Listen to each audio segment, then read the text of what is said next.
Welcome to English Listening Journey. I'm so glad you're here with me today. This channel is all about helping you improve your English listening skills while learning something useful for your daily life.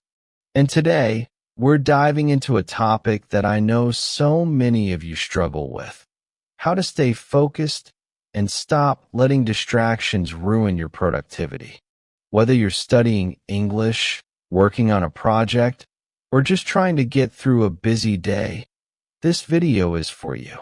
So, grab a cup of tea, get comfortable, and let's explore how to overcome distractions and focus deeply. Ready? Let's get started. I've spent a lot of time thinking about why some people find it so hard to concentrate. And here's what I've discovered. People who can't focus well all have something in common. They don't know how to handle wandering thoughts. You know those random ideas that pop into your head at the worst times? They're the real culprits behind lost focus. It's not about being lazy or unmotivated. It's about not having a plan to deal with those mental interruptions. Let me give you some examples so you can see what I mean, and maybe even recognize yourself in these situations. Picture this. You're sitting down with a book. Maybe it's an English novel you're reading to improve your vocabulary. You're a few pages in, feeling good about your progress, when suddenly a thought hits you.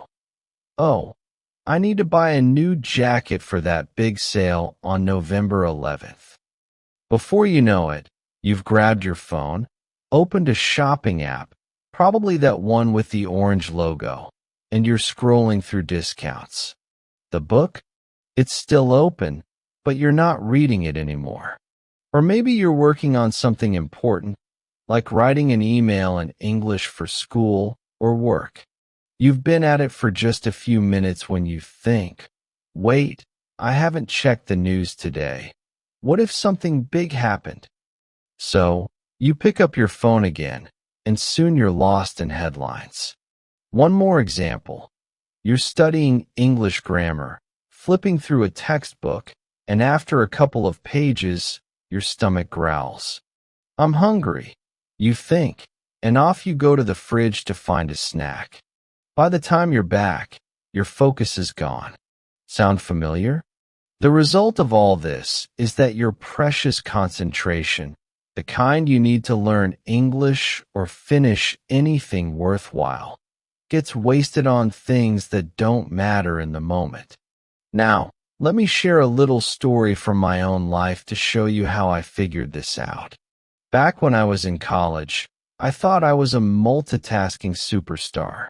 I'd sit in class, listening to my professor with one ear while catching up on gossip with my friends through the other. I'd take notes with one hand and scroll my phone with the other. I was proud of it, like I had some special skill. But then I started graduate school, and everything changed. Suddenly, I had to write a thesis, a long, complicated paper that required deep thinking and hours of focus. And guess what? My multitasking habits didn't work anymore. I'd sit down to write, but my mind would wander. I couldn't finish a paragraph without checking my phone or daydreaming about something else. Projects piled up, deadlines loomed, and I realized that my so-called multitasking mode was actually ruining my ability to concentrate. That's when I decided to take action. I started reading books about deep work, working with full focus on one thing. And over time, I built my own set of strategies to stay on track. And today, I'm going to share those with you so you can focus better while practicing your English listening with me. So here are my 6 practical tips to beat wandering thoughts and focus deeply. Listen closely. These can change the way you work, study, and learn. Tip 1. Face wandering thoughts head on. The most effective way to deal with random thoughts is to write them down. When you're working or studying, say, listening to an English podcast, or reading a story. Keep a piece of paper next to you. If a thought pops up, like, I need to call my friend, or what's for dinner, don't let it take over. Just grab a pen and jot it down. For example, yesterday I was studying, and I suddenly remembered I needed to buy milk. Instead of going to the kitchen right away, I wrote buy milk on my paper and kept going. Why paper and not your phone?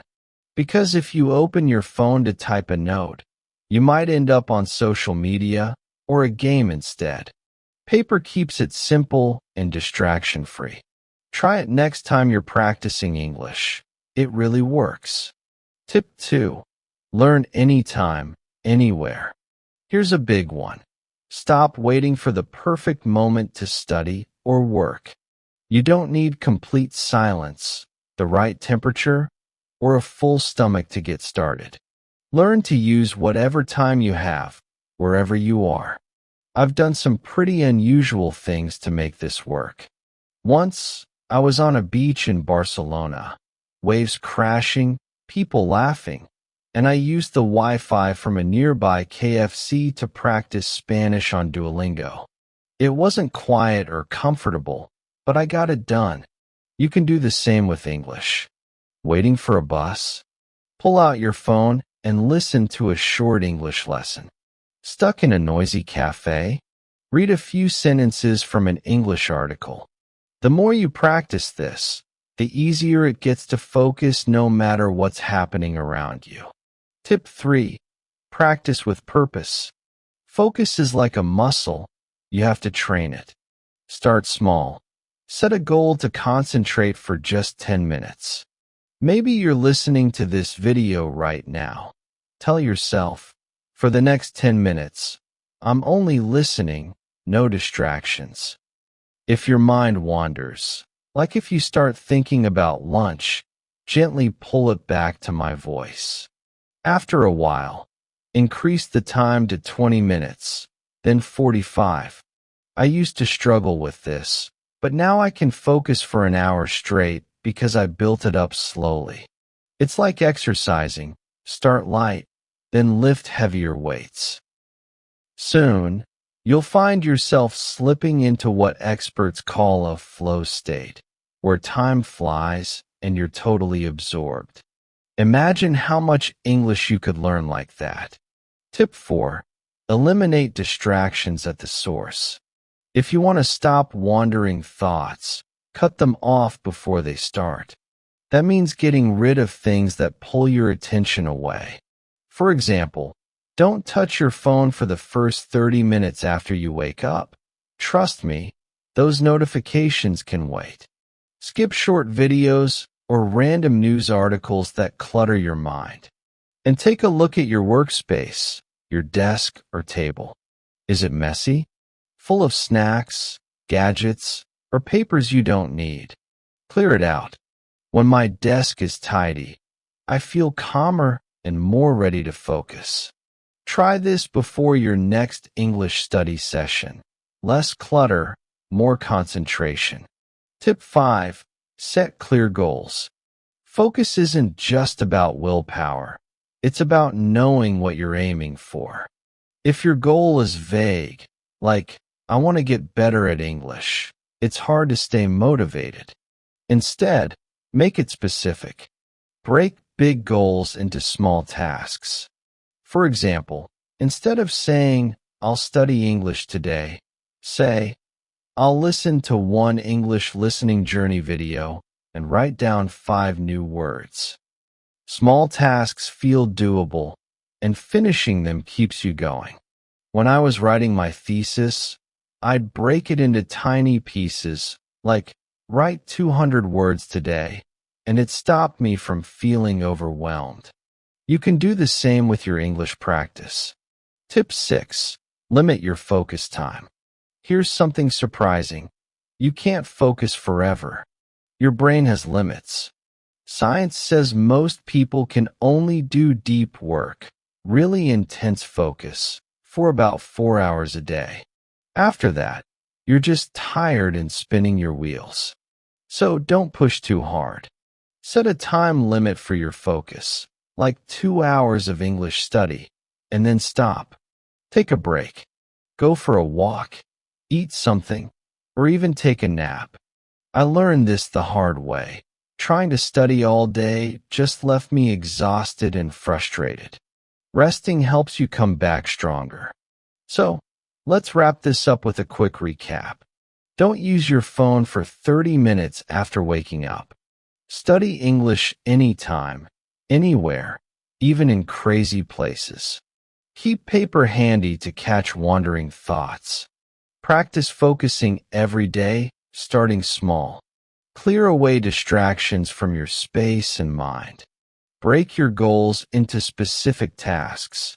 And set a time limit so you don't burn out.